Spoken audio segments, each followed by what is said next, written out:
Chapter 1. The 80-20 principle was discovered by Vilfredo Pareto and other researchers. There are only a few theories that cut across all segments of society, and the 80-20 principle happens to be one of them. It's commonly called the Pareto principle, named after Vilfredo Pareto, who was the first to discover it. As an economist, Pareto's career involved studying the economics of nations and how resources were distributed among people. It was while doing this that he discovered a repeating pattern. He found that the wealth of every nation was controlled by just a few minorities. This discovery led him to further study the concept, and he realized how consistent the principle was. Of course, Pareto did his best, but he didn't fully understand it himself. Other people after him chanced upon the principle in their study, most of them without even consulting Pareto's materials. The works of these economists and researchers have helped develop the principle to what it is today. Individuals that understand the 80-20 concept have been using it to maximize personal and corporate productivity ever since. It's your turn to do so now. Before we proceed, what exactly is the 80-20 principle? In simplified form, the principle holds that a minority of causes, inputs, or efforts are responsible for the majority of the results. In other words, only a few things are responsible for the vast results we see around us. Just as only a few people control the majority of the world's wealth, and only a few students come out top in their class. If you take time to observe, you'll see the Pareto principle at work all through life. There is an imbalance in life. Causes and effects are not always, if ever, in the 50-50 ratio. The 80-20 principle doesn't necessarily connote that 80% of results come from exactly 20% of actions. The percentages are not always consistent. What's consistent is that few actions are really important in the whole scheme of things. Understanding this will help you prioritize the things that matter. The reasonable man adapts himself to the world. The unreasonable one persists in trying to adapt the world to himself. Therefore, all progress depends on the unreasonable man. Richard Koch. Imagine only 20% of a company's customers account for 80% of the sales. What will the company do to make more sales?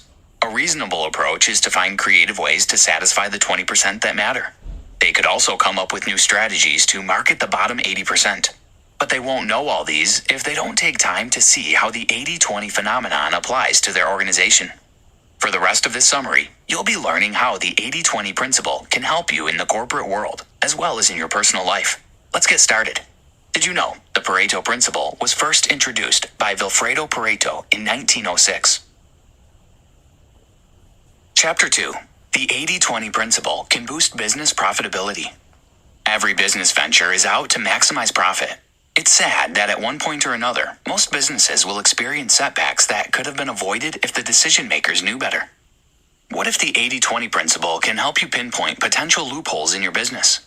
Many organizations across the globe use the 80-20 principle in their business activities to make the most of available resources. You too can apply the principle to your business. It's not difficult, but a bit analytical. Here's a simplified way to go about it. Take out time, or hire an analyst if you can, to study the following three components of your business: your products, your customers, and your market position. How many products or product lines do you produce in a month, in 6 months, or a year? Choose the most reliable stats. And what are the sales and profit for these products? You will understand what customers patronize you the most and how often, as well as those that do not contribute significantly to your sales. You will most likely find an imbalance. Only a few % of your total customers contribute to the bulk of your business profit. Go deeper to understand the reason for the trend. Is it that the top 20% customers have more capital than the others? Why do your products not appeal much to the bottom 80%? Is it a cost problem or something else? Note all these down. Your market share is determined by the number of people who love and consistently patronize your products.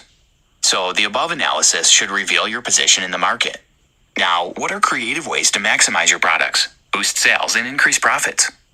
One great way to do this is to focus on serving the top 20% and make efforts to reduce losses coming from the bottom 80%. It's also a great idea to study your competitors. Understand if you have the same product line as them and if their market is moving.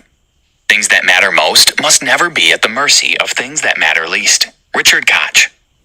You may be producing the same products, but your competitors are more valuable in the eyes of the people. Understand why this is so, and what can you do to grab a better market share?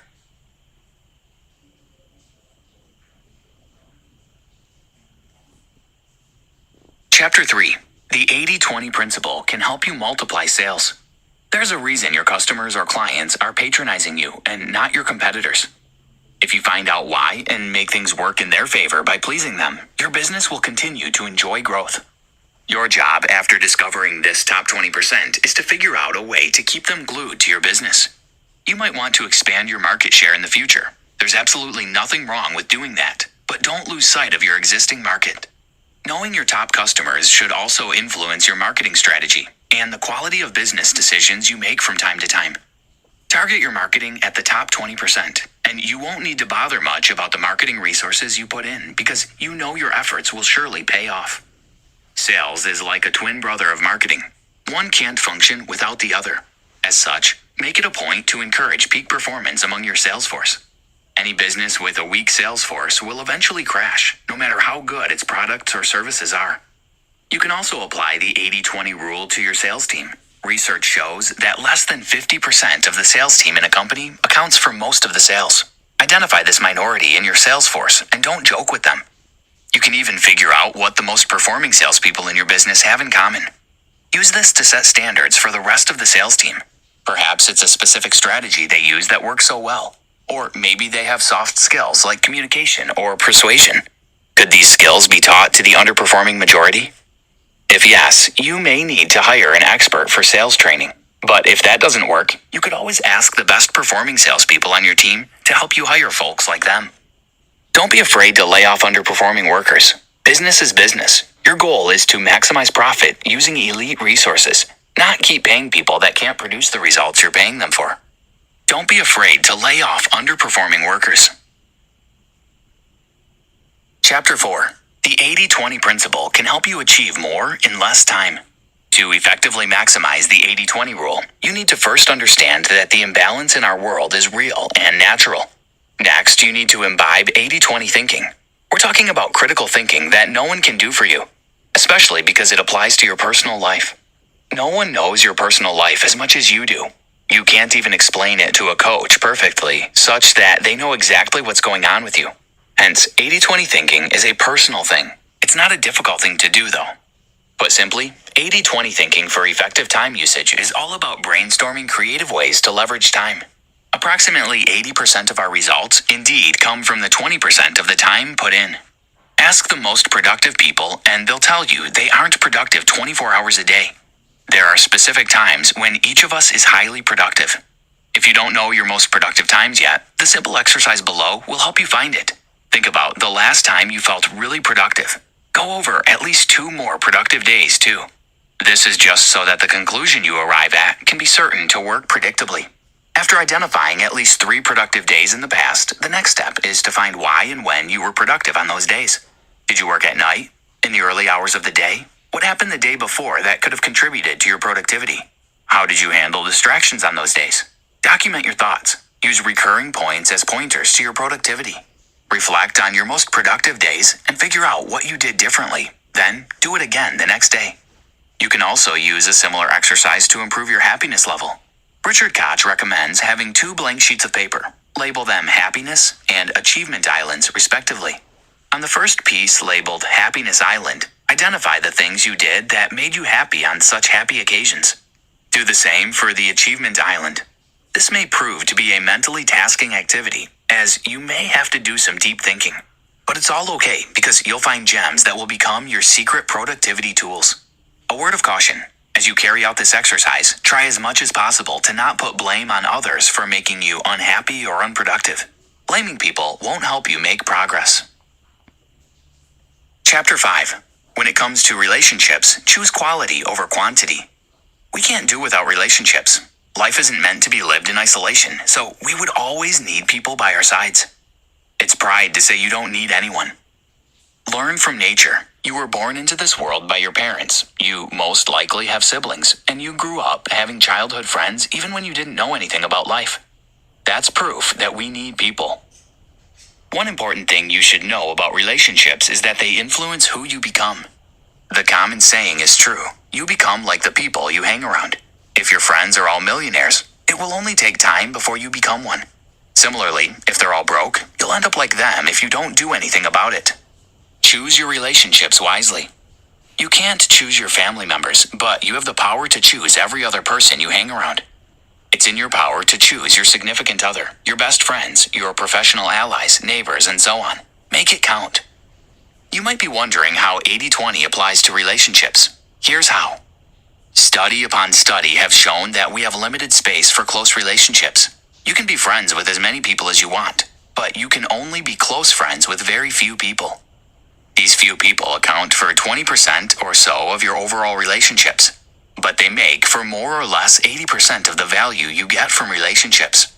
For example, most people fall in love only once in a lifetime, have 2 childhood friends and 2 adult friends. The trend continues even in professional relationships.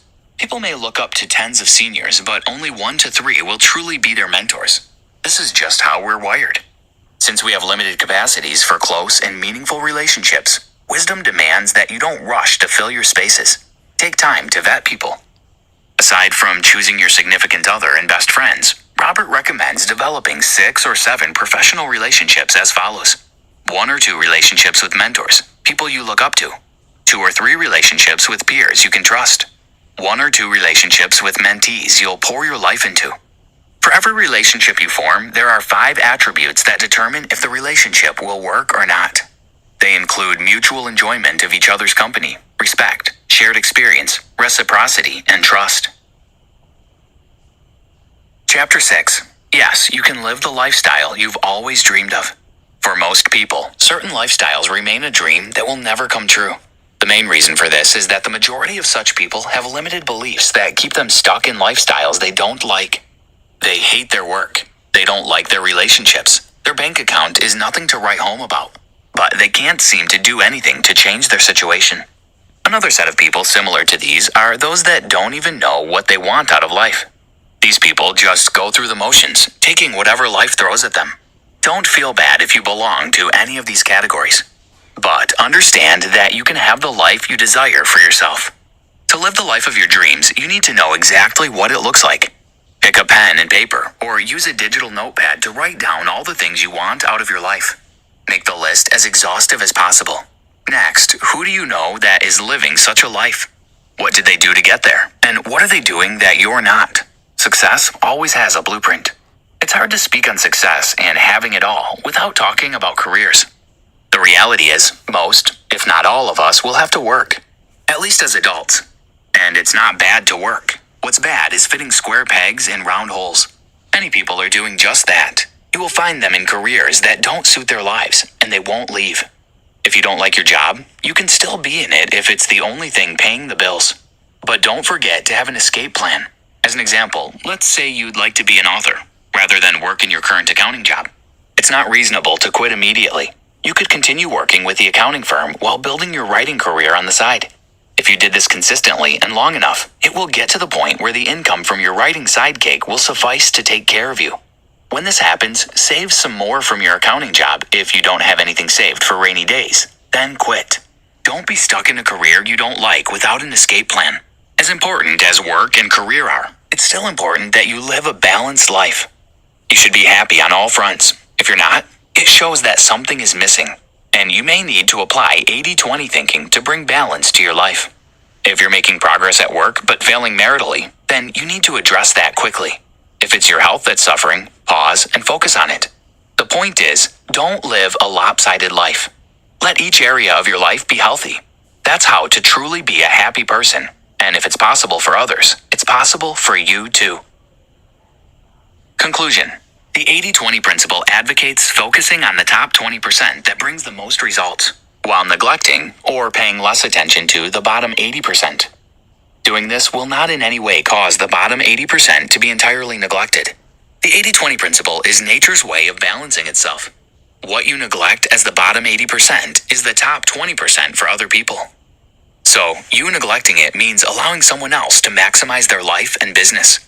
For example, if you're a business owner and you focus on investing more in the few workers that bring in the majority of the profits, you might eventually lay off some workers who aren't productive in your company. This isn't wrong. In fact, it will profit both of you. Because those laid off workers might later realize that they aren't made for the role they took in your company. In turn, this may lead them to self-discovery. Of course, this isn't always the case, but many great men and women would never have been great if someone didn't push them out of where they weren't meant to be. Try this. Apply 80-20 to time management. Take a piece of paper and pen down how your most productive days went. Note the things you did differently that helped you tick off your to-do list. Did you begin work earlier? Did you rest well the day before? What did you do about social media distraction? Note all the things you did differently. Use the list as your unique productivity and time management template.